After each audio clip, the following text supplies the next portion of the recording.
Hello guys, nagawa tayo ng sweet and spicy chili crab. So, andito na yun. Nagisa ko na ang bawang o garlic. Tapos, ilagay na natin ang butter.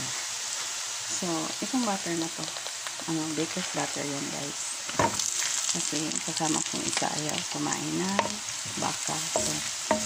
So baker's butter ang gamitin natin kasi made from vegetable. Pero mostly ang ginagamit ko na dyan ay dairy butter. So andito na yung crab natin. Luto na at napitpit na. So ayan, napitpit na siya. Lublog na lang ko lang. So gagawa na lang ko ng sauce. So ito, meron tayo asin.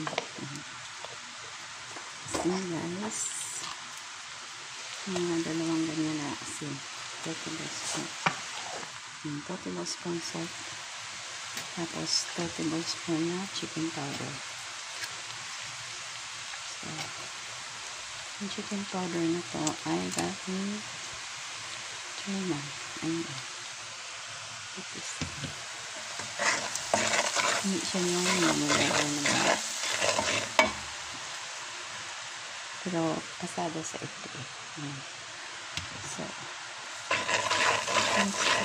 ilagay natin ang black pepper. So, black pepper na ground.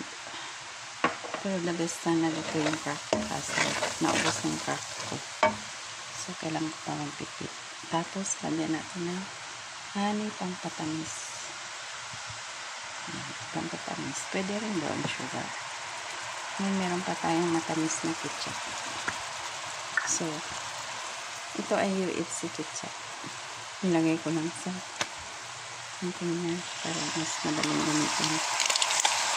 Kasi galon ang ginagamit namin. Kasi madalas ko yung ginamit ng ketchup. Ang pangluto.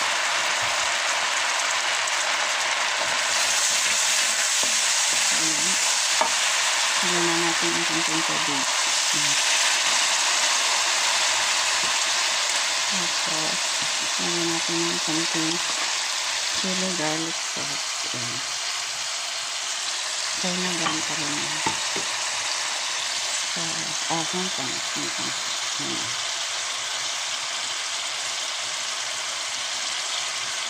Ang California. So, California ito.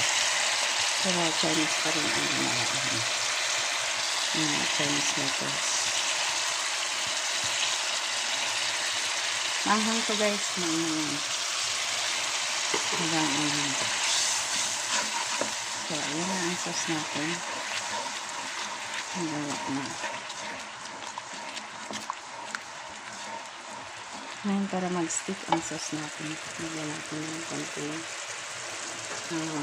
Meron ako ditong tapioca powder. Pwede rin cornstarch. Pero yung tapioca powder mas malipit. Ang ganyan ang tapioca powder. Or cassava starch. Ito sa ibang term. Iisa lang ang tapioca tsaka ng cassava.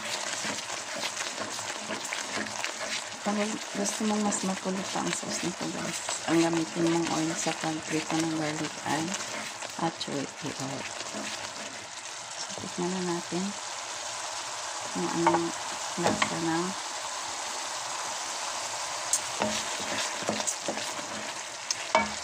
konting honey.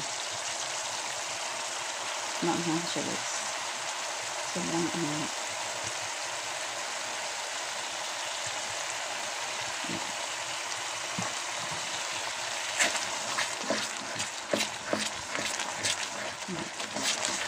Mag-stick na yun siya sa crab. Lagay na natin ang crab.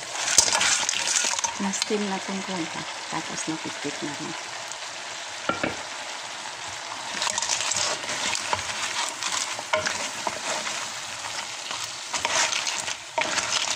So, siya na kayo sa video ko guys.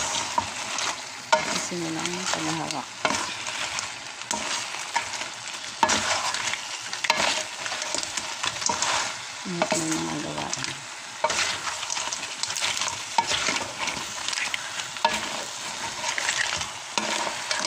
Kumapit ang isa.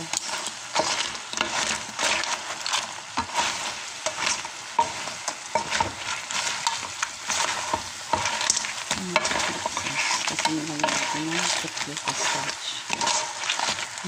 Hindi natira ang sauce sa kalagit. Tapos ng ating sweet and spicy chili crab. Tapos ng ating